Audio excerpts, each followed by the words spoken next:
Hey everybody, it's Carlton French. Welcome back to the Single Man Podcast. I am here this Friday with my good friend and one of my mentors, Jay Cummings. Jay, how are you doing today? So good. Thank you for having me. Had a doctor / mentor come into my life, and he started inviting me to breakfast every other week. Maybe the second year, he started talking to me about Jesus, and that was the mark of my life where like everything kind of reset. What age was that? It was right after my 28th birthday. One of the only few times I've ever really distinctly heard from God. I was just praying, hey Lord, am I going to be in a relationship soon, or do you want me to be single for longer? And I kid you not, I saw a picture of her and I was so confused. I was like, what does this mean? Like, and then when did you get engaged? I was 30. 38 actually doesn't even sound old. I don't feel that old. And you have 3 kids now. 3.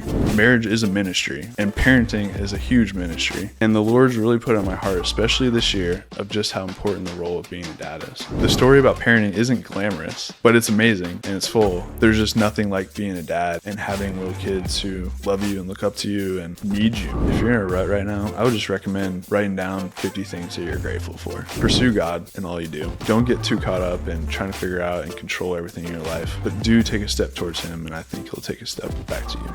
Challenge yourself constantly. You have to be a little bit patient. I felt like I was in a hole looking up. The whole idea is you have to become content in singleness. I'd be lying if I said I haven't fired off some Instagram DMs. The word dating is not mentioned in the Bible. I dedicated my life at Tomorrow World to Jesus.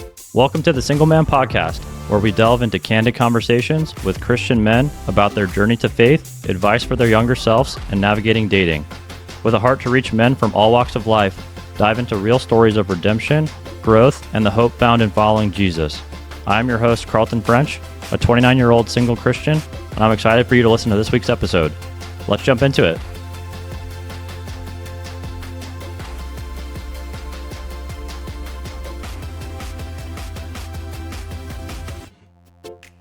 Hey everybody, it's Carlton French. Welcome back to the Single Man Podcast. I am here this Friday with my good friend and one of my mentors, Jay Cummings.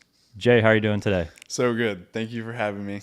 Yeah, I'm so excited to have you on. I know we've actually been talking about doing this for months, and a lot of spiritual warfare and getting sick and conflicts, and so we're finally making it happen tonight. Yeah, I'm so excited. I mean, literally months, so I'm sorry that I've had to cancel some of those times, but we're here. We're doing it. No, it's there's grace, and I'm believing that there was a reason that tonight we're supposed to be Absolutely recording. So a little background on you, Jay, and kind of funny.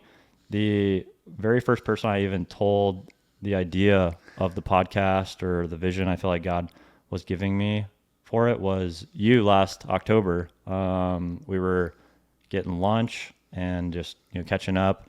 I had a list of questions to ask you, get your wisdom as I do. And the last thing I asked you was like, I feel like God's telling me to start this podcast to reach single men who don't know Jesus. Like, what do you think? And yeah, you were like, you should do it. Like, I think it's a great idea. And so I find out tonight that you're like, maybe it wasn't a good idea when you first said that. Okay, that's not true.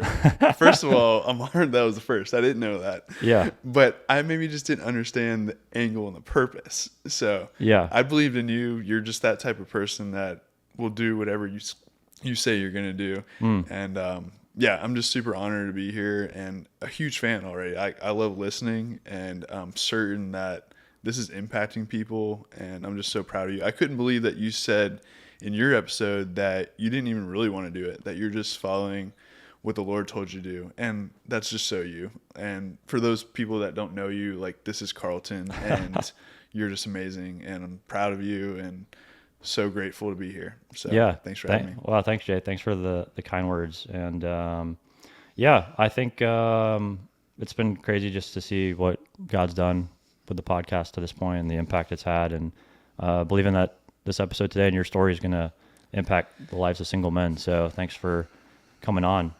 Little background on Jay. So he is originally from Alpharetta, Georgia, and grew up actually going to the same high school that I went to, just like 10 years before me, which is wild.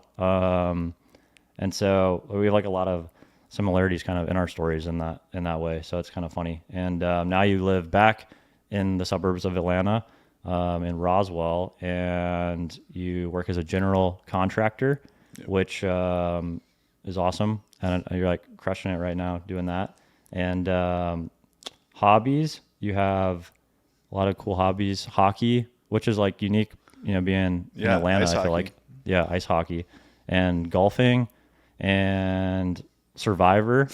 we like love watching Survivor, and that's like such a great hobby, I feel like, that you have. And also being a father and a husband. Yeah. So super excited to have you on, because you'll also be the first person that's come on that has children. So excited to hear kind of your perspective on that.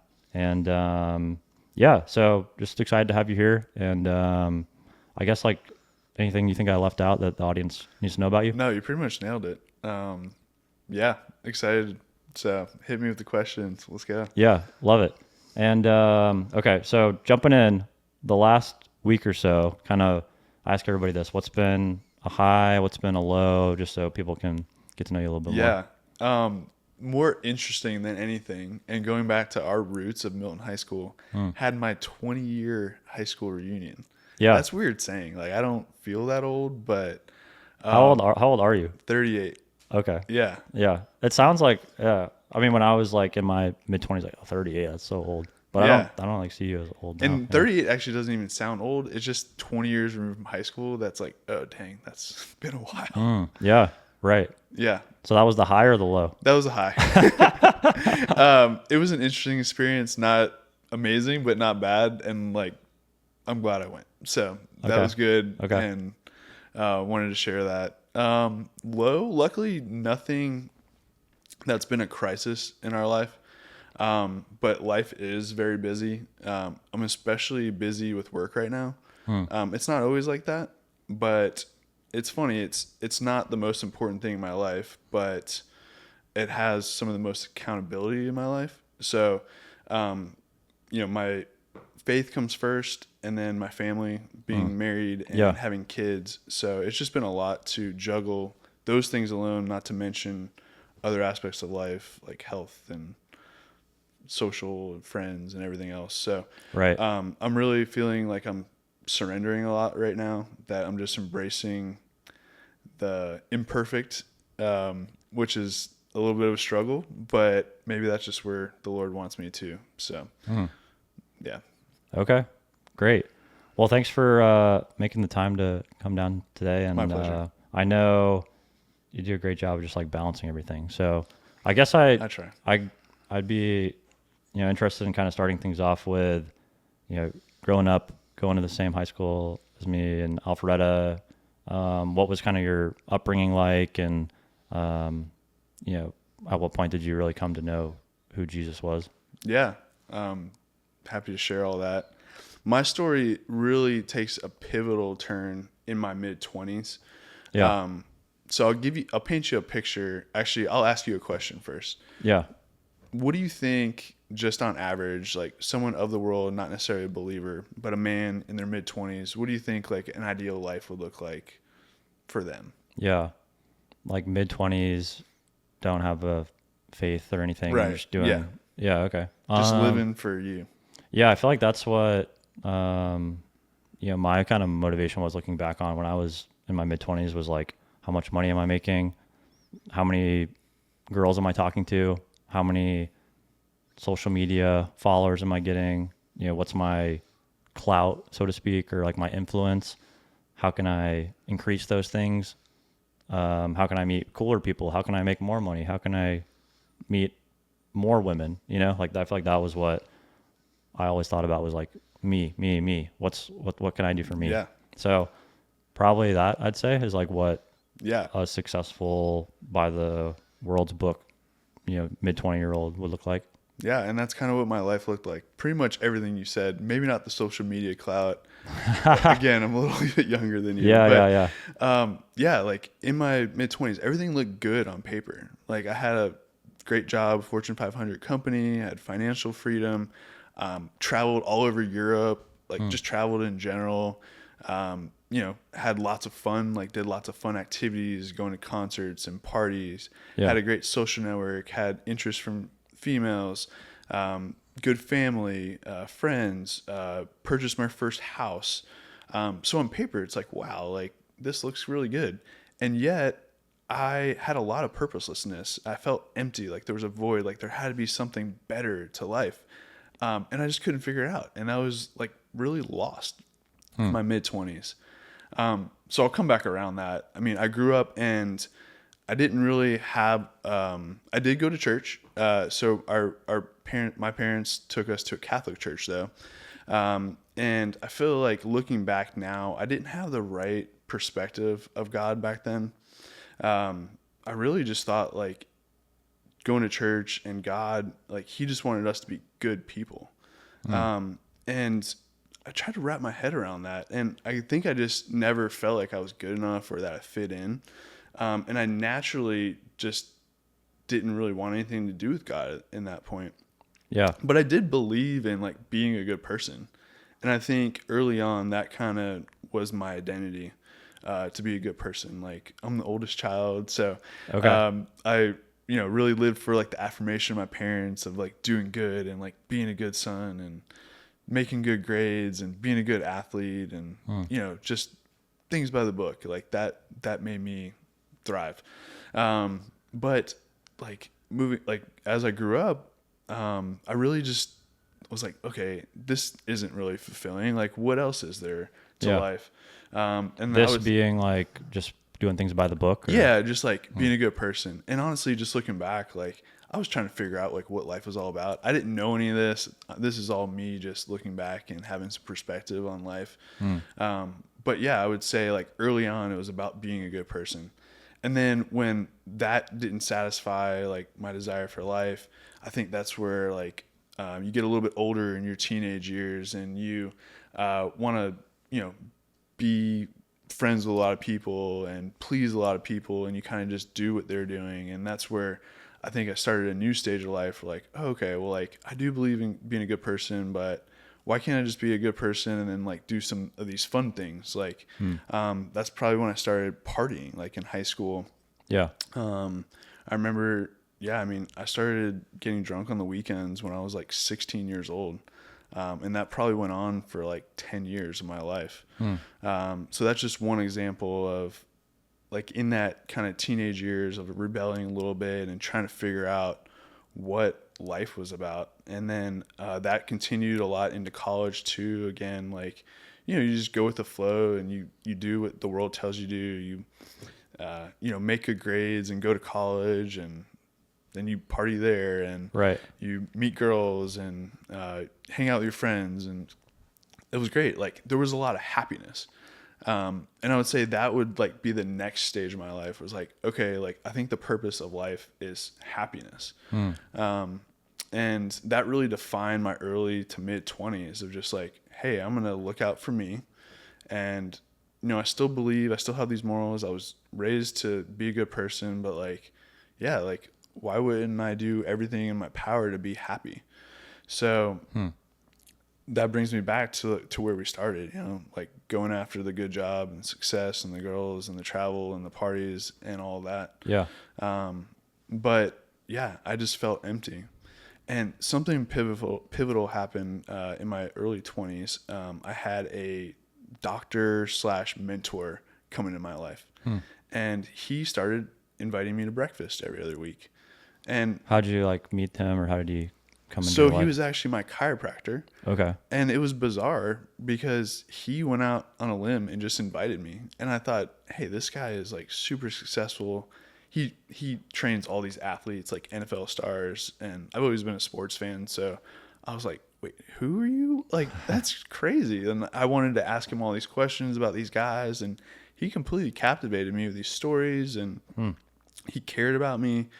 We talked a lot about, in the beginning years, it was just talking about success and self-improvement and stuff like that. And yeah, we would get breakfast maybe like every other week for a long time, for years. Wow. And then in like maybe the second year of doing this or something, he started talking to me about Jesus. I didn't even really know for a while that he was a Christian. I'm sure he told me, and I just kind of heard it in one ear and went out the other. But here's this guy who loved on me so much and had so much equity with me. And all of a sudden he starts talking to me about Jesus. And honestly, I didn't really want to hear it. But here I was, and I couldn't be rude. So I started listening. And what he was saying just started to resonate with me. It wasn't quickly. Honestly, it took a while for me to start believing. But he reshaped what I thought about God. And I think a lot of people think that God just wants you to be a good person and then like you go to heaven. And like that's sort of the gist of what faith is about, and like church and that for matter. Yeah. And he completely flipped it on his head and started talking to me about grace. And I had never heard anything about grace. I didn't even really know anything about Jesus at the time. How old were you when you started having this conversation with you? Probably on 25. Okay. Yeah. So right there in my mid-20s. And it was a slow burn, but I'll just say I started to be captivated by the teachings of Jesus. And I'm telling you, it was very slow. One thing that defined my mid-20s was failed relationships, actually. And I just couldn't figure out why like I didn't want to commit, and why like things like weren't great. And kind of my gateway to Jesus, besides my mentor, was listening to sermons about like relationships, and like, okay, well, like I get this, I'm kind of into it. Let's see what Jesus in the Bible says about like relationships and how to date or like be exactly. And that was actually my first introduction to what we've talked about before, is Andy Stanley's New Rules for Love, Sex, and Dating. And if you haven't heard it, it's a great listen. It's a pretty short series, and it just reshaped my mind of like not looking for the right person, but becoming the right person. That the person you want to meet would be looking for. Yeah, that was the series that I first listened to when I like was okay. I'm dating this girl now. Like, what do I need to do? Like, okay, oh wow, I've not been doing any of this stuff. Right. Like, this is completely reshaping what I think about relationships and dating. So that in accordance with, some discipleship, I started going to church for the first time by myself, like for over a year. And it was in that time too, this is now like, I'm 27, going to be 28 or something like that. I'm experiencing God more. I'm enjoying church, but I'm just kind of like hiding in the back and trying to feel it out and just consume, really. And it was also at this time that I had a relationship failing. At this point, I was like, okay, like I've been this person who like couldn't commit. Now, like I want to commit, but I'm with someone who doesn't want to commit. Like, what is going on? And to make a longer story short, that relationship failed, and I found myself at a very low place. And it was at the time God was really working on my heart and softening my heart. I think I never realized how selfish and prideful I was. And I was very selfish and prideful. I just, like I said, I was living to be happy, and that was so selfish and so I don't know, it's embarrassing, honestly. But even though like you were getting plugged in a church and you'd grown up in church, and you're just like, everything's still about me though. Everything was about me. Like on the surface I was being nice and like acting nice, but like really like push comes to shove, I would do everything for myself. And I wasn't very humble, I wasn't very loving. And that kind of broke me. And it was in my brokenness and in combination with learning about God and grace that I just surrendered my life to Jesus. I was in my car. It wasn't anywhere fancy. It wasn't like, some crazy story of, whatever. But I remember I was in my car, and by the time I had pulled into my driveway, I just surrendered to him. And I remember feeling the Holy Spirit come over me, and I just knew that I was saved. Wow. And what'd you even say? Do you remember? Like, Oh, I'm sure it was something like really basic. Yeah. I mean, I used to just pray the most basic prayers. I mean, I would encourage it too. I mean, to say, hey, God, I don't even know what I'm doing right now. Like, show me a sign or show me your will for my life. Like, what do you want? Like, stuff like that. Yeah. So, Yeah. And like your relationship got removed. It sounds like, you know, like all these things, like you're starting to see, oh, I'm like a selfish person. Yeah. And maybe you didn't realize at the time, but God was revealing stuff slowly to you. Totally. And that was the mark of my life where like everything kind of reset and I started to become a new person and everything changed. Yeah. What age was that where this all like, okay. It was right after my 28th birthday. After your 28th birthday? Yep. Wow. Okay. So 10 years ago now. Okay. Man, what a cool anniversary coming on the podcast to share. Yeah. Okay. Wow. So, okay, you're 28. Okay, 25, you like first start coming to church, it sounds like. Was it like 3 years? Did that feel like a long time? Or was it like, why didn't you go all in maybe sooner? Was it like the relationship or like? Yeah. I didn't really go to church for like a while. That was kind of later, like the last year. Oh, okay. Before. Okay. You know, maybe I would listen to a sermon or something, but I never wanted to give up the life that I had. Yeah. It seemed like I was going to have to like give up a lot. Yeah. Which turned out to be the best thing ever, giving up at all. But at the time, again, selfish, prideful, I didn't want to do that. Yeah. So I was just kind of half in and lukewarm for a good amount of time. So let's say there's a guy listening who, okay, he's mid-20s, let's say, doesn't have a faith. Somehow he came across this podcast. Like, why is your life better, you know, since becoming someone that's following Jesus? Or why should they care what you have to say? Yeah, absolutely. Better you might not understand what better is going to look like, but it's absolutely better. I had a life purpose of happiness, but what I learned was I needed joy. That means we can't control what makes us happy. Happiness is like holding on to sand. You got to keep dumping it on to get it. You got to do the traveling. You got to make the money. You got to get the girl. And it's always going to fade away. There's going to be sickness. There's going to be death. Yeah. But joy is an even keelness through the good and the bad, and a hope for the future. And that's what I got out of following Jesus. Yeah. Wow, that's great.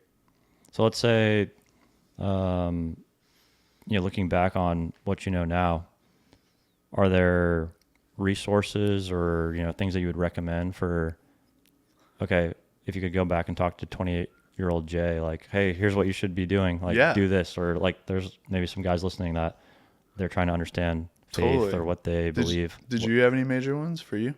Yeah. I guess like looking back on it, when I came to faith at 26, I didn't really know what I was doing, but I think it worked well for me as someone that's like a logical and process oriented person. I had only known of Andy Stanley as like the only Christian person in the whole world I knew pretty much, having grown up in Alpharetta.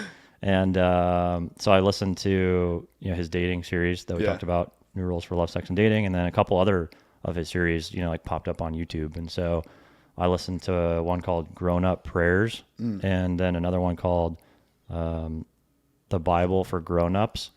And I was like, okay, I don't know how to pray. Like I never prayed my whole life. And then I don't know anything about the Bible other than it's like, this mythological book or something that has some stories in it.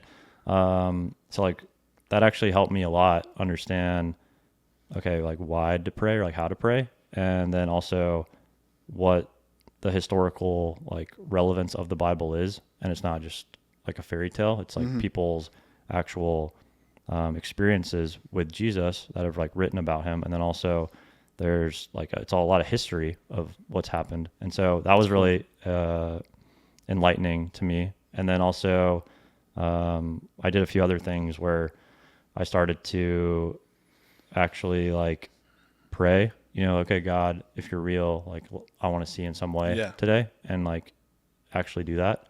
But even then I was still skeptical, but I was like, it will prove it, if you're real. Right. And God invites you to do that, to ask him to like take a step toward him. So I'd tell that to guys. And then also, I started to explore like, okay, what actually is the historical evidence for the person of Jesus? So, listening to resources outside of just Andy Stanley, once I realized there were other things. And then also I looked into what should I really, be doing as someone that is trying to like learn about faith? Like, do I really believe in this person named Jesus? Yes or no? And then that kind of led me into actually watching this TV show called The Chosen, which is something that I'd like recommend for anybody that is interested in learning about Jesus, or just it's like more relational of a show, so you get to see them paint who Jesus may have been in his relationship with the disciples, but it's really from the disciples' perspective. And that helped me to just understand like, okay, this was like a real person and not just like a fairy tale person. Yeah. And then last thing I would say is I finally started to like actually read the Bible. And so like I actually came to faith without even reading any of the Bible. And because I didn't believe the Bible, like, why do I need to read this? And also I like hate reading. I hated reading then. I was like, I don't want to read anything. And then, over time I feel like I became convicted. Like I probably should read this if I actually like believe this, but I came to belief without even reading any of the Bible. So that's amazing. Yeah. I'd say if someone wants to start reading the Bible somewhere, starting to read in the book of John and reading a chapter of that a day.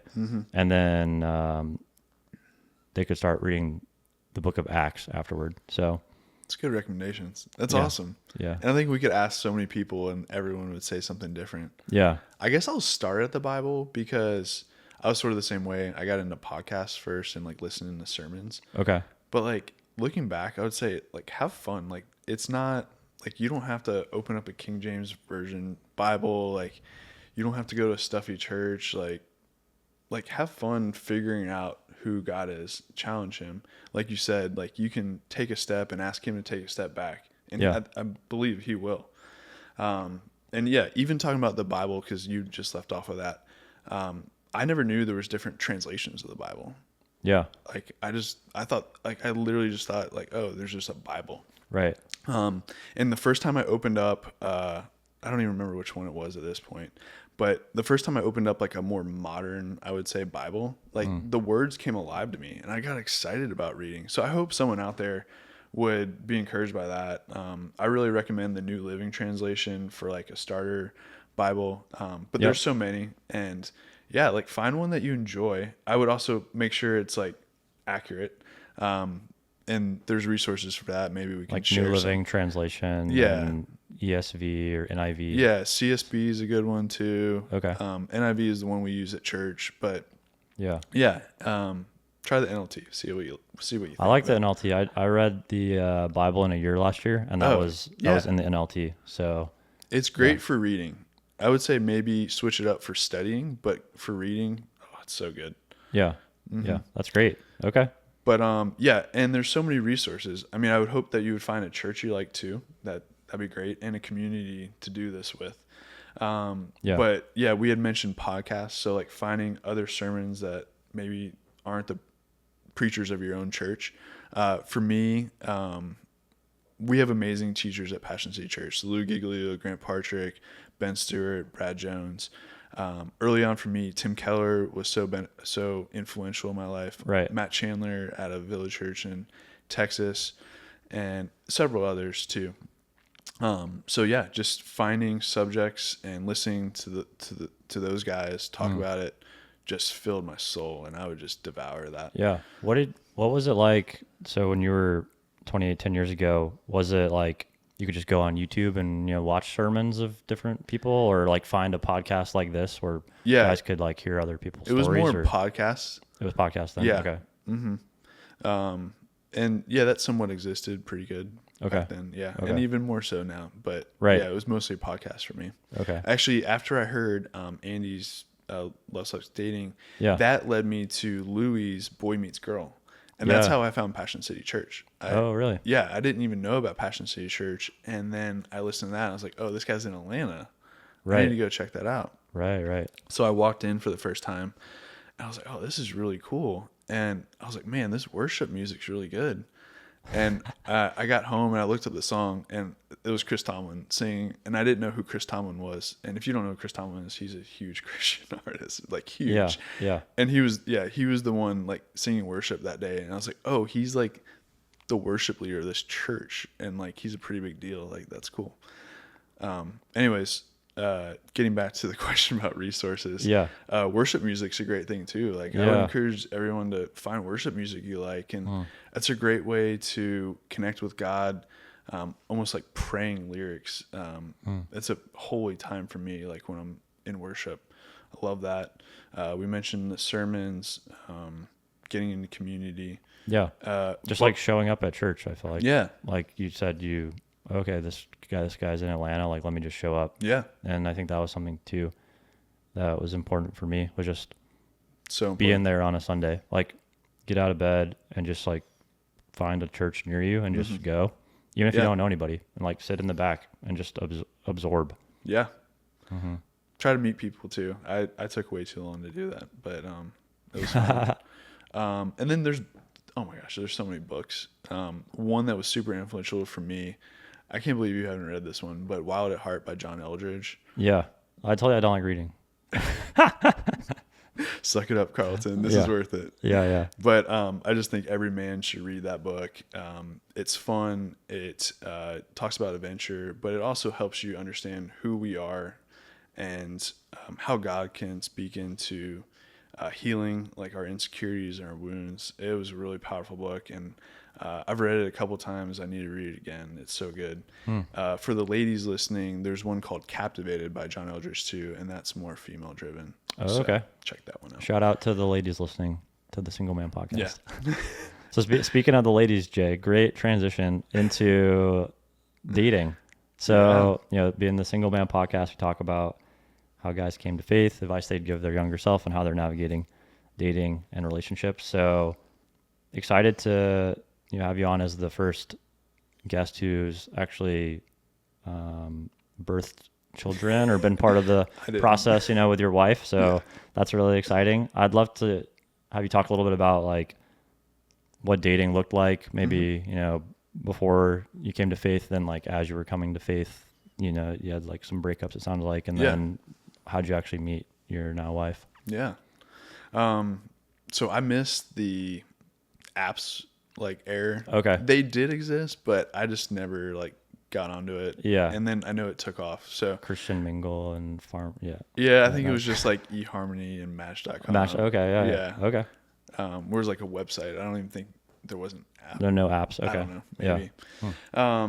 So yeah, I mean, I think that my dating story was very much like dictated by what the world says. So, I don't know that I need to talk too much about that. I think one thing that shifted though was like, well, everything shifted. So yeah, a couple of things that stick out. I remember like before like going on dates, like I would just go all out. Like a first date might be like over the top, like just do everything and try to make this person fall in love with you like from day one. Oh, okay.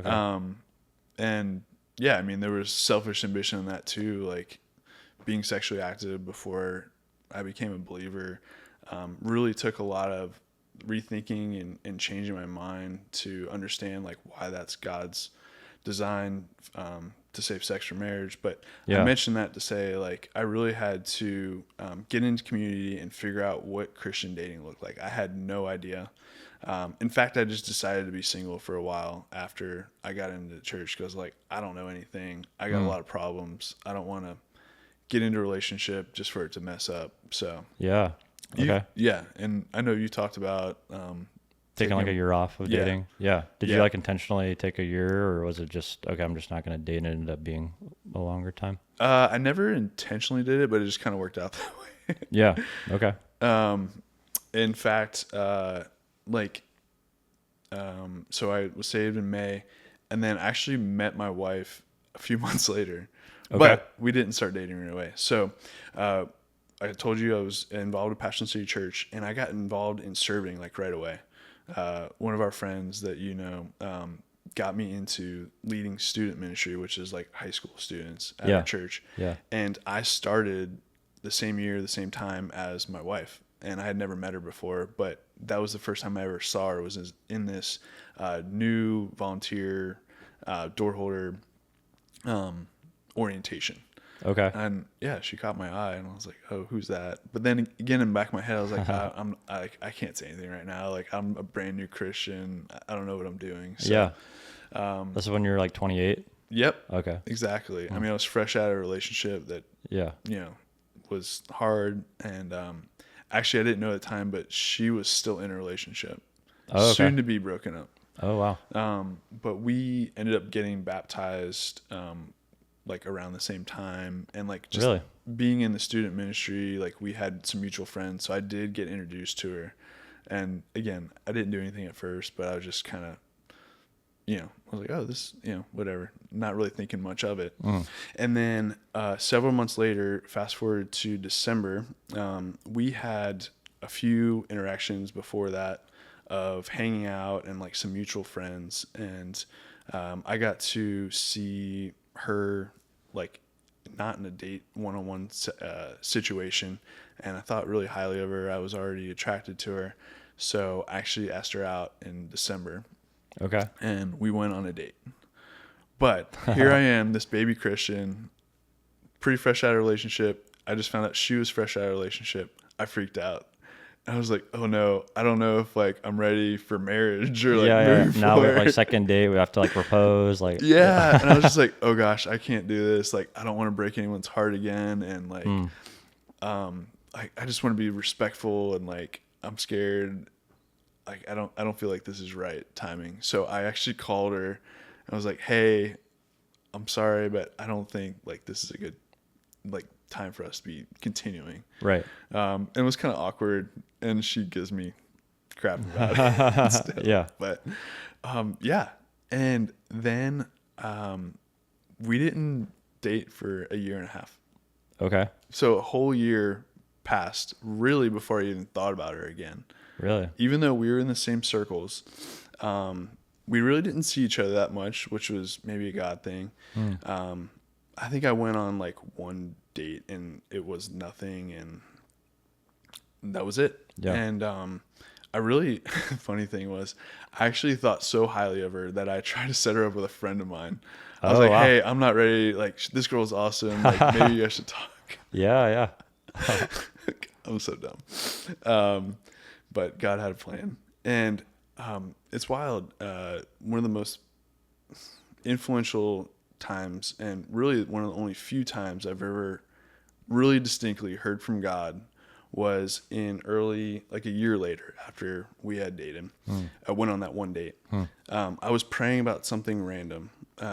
Honestly, wasn't thinking about her, wasn't thinking about anything really. I was just praying.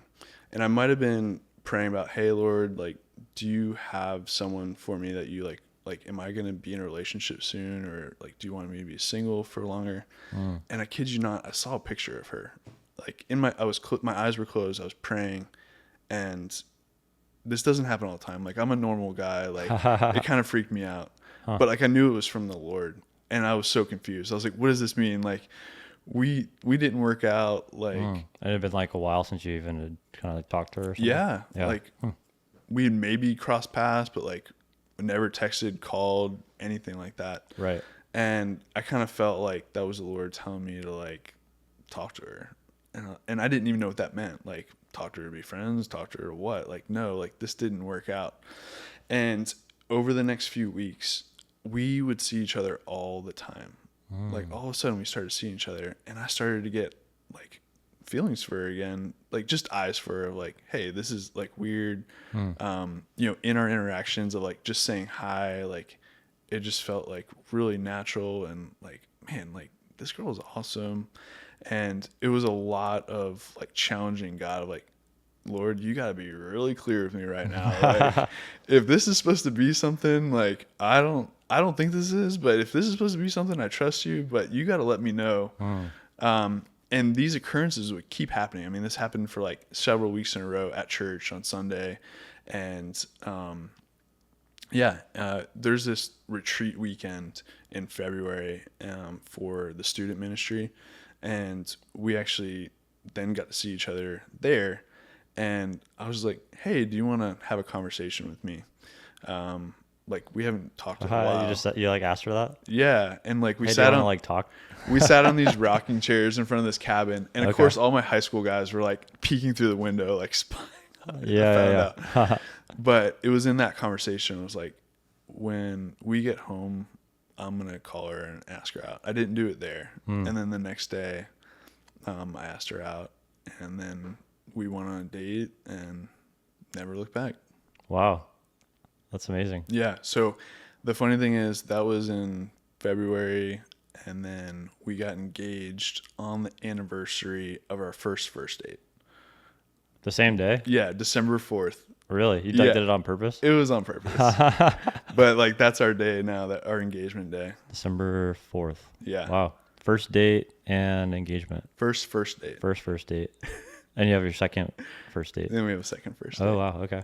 That was in February. Man. So how old were you when you like met her the second time, or like asked her out the second time? And then when did you get engaged? Oh, that's a good question. I was, I guess, 30. Okay. 30 when you got engaged. Yeah. Okay. 31 or 32 when we get married. I'm not doing the math right now. Yeah. But we had a pretty quick engagement too, which is like so countercultural. So that's a whole nother rabbit hole. But when we knew, and we wanted to tie the knot. Yeah.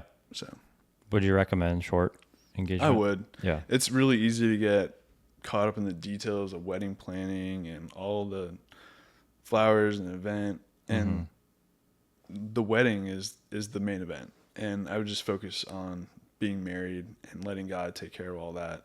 Yeah. Because you can let all the details kind of ruin everything else. Just what we found. Yeah. And I really do recommend a short engagement. Yeah, that's great. Okay, cool. So now being married and you have 3 kids now. 3. How's that kind of been, like raising kids, and what has being a dad taught you, maybe to an audience of single men that are like trying to find their wife, like the importance of dating and kind of making that decision correctly? Yeah. Being a dad's amazing. And I'll just say it matters what you're doing now in your time of singleness. I remember thinking that, hey, I'm coming with all this baggage in my marriage, but I at least want to share with the Lord, or share with my wife one day, that the Lord saved me and made me new, for one. But every day that I've been single, I've been living for you. And that means being pure, growing in my faith, growing in learning about marriage and what it means to be a husband, through books and sermons and all that. So yeah.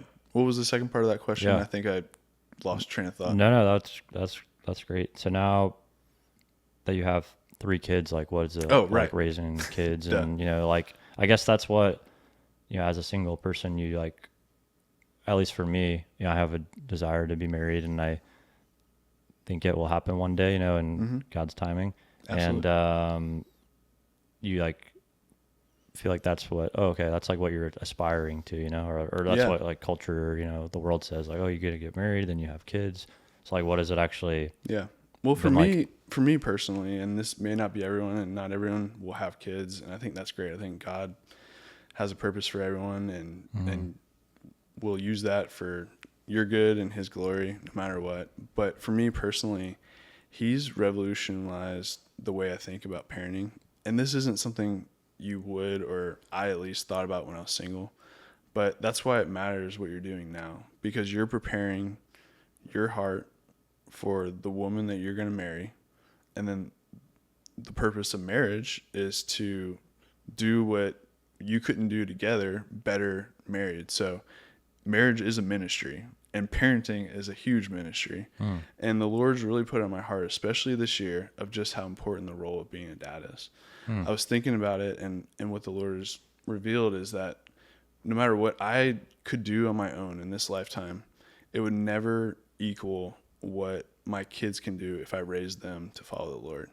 And then they raised kids, and they raised kids who follow the Lord. You're talking about exponential glory for the Lord over generations. Right.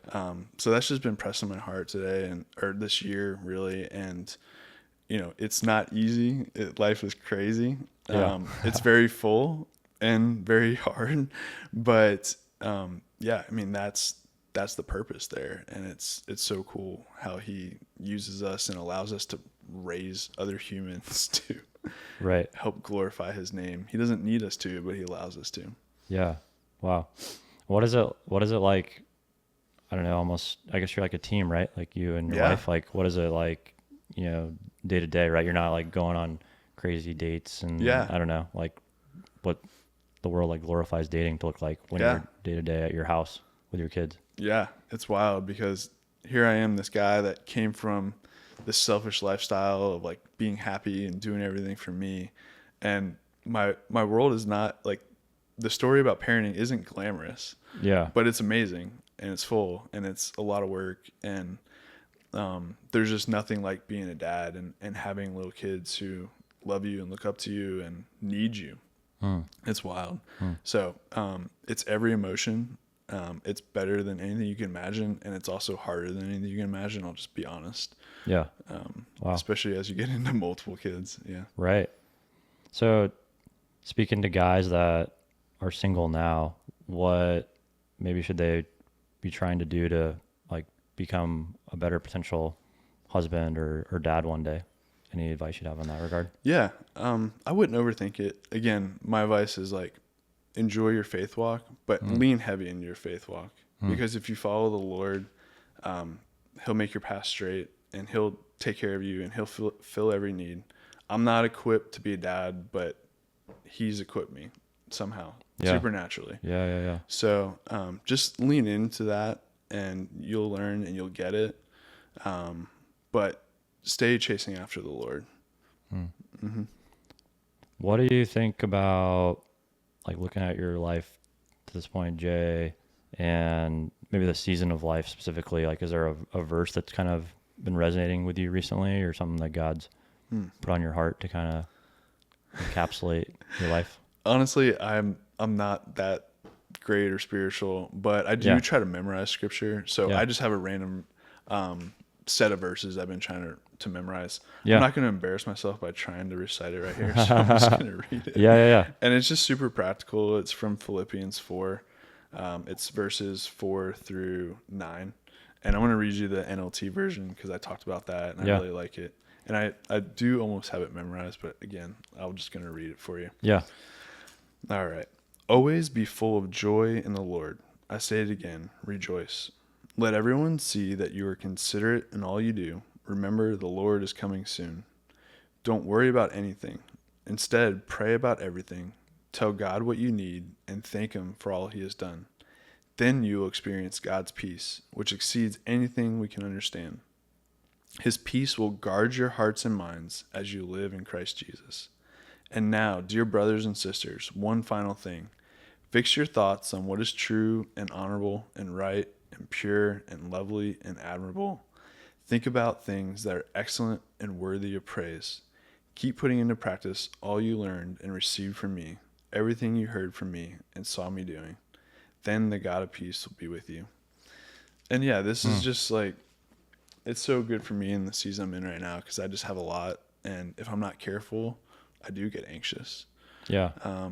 So there's just so much truth in that to, one is pray, but be grateful too. Like if you're in a rut right now, I would just recommend writing down 50 things that you're grateful for. That would just turn it around. And then pray to God, thank him for that and pray for what you need. And then the second part of that is like fixing our thoughts on things that are pure and true. I mean, the world's going to throw every rotten thing at you. I mean, there's turmoil in the world and it's easy to get caught up in in things that are not good for us. Yeah. So it's just such a good reminder to keep what's important and to just keep our minds straight. Yeah. Love it. Yeah. Thanks, Jay. You're welcome. Hopefully that helps someone. Yeah, I'm sure it will. And just your story overall, I think just how God's changed your life, right?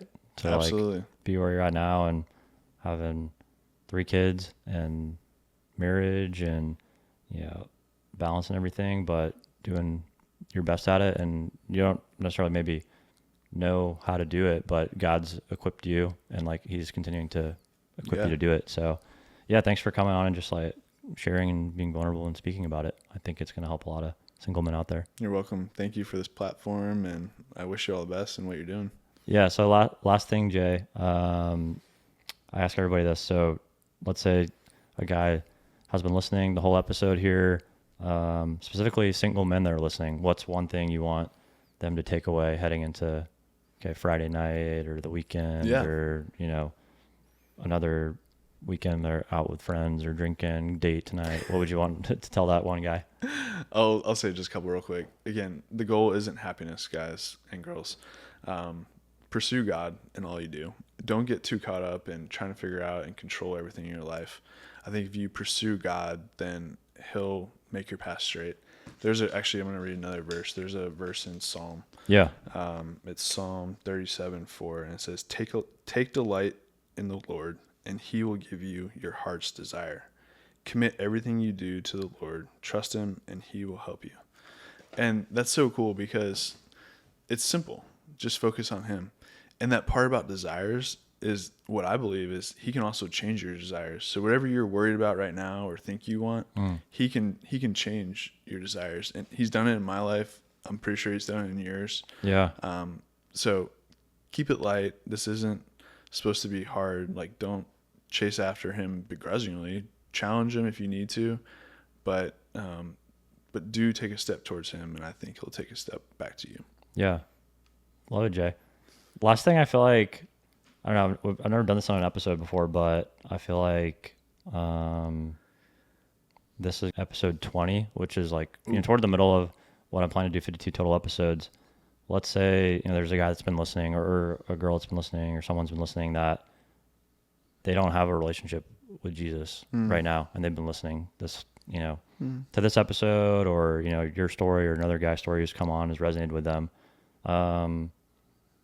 I'd love if you maybe could just like walk them through like what that would look like, how they could, put their faith in Jesus, like you did in the car, maybe someone's listening in their car right now and they've never done that before. What would you like encourage them, or how could they do that?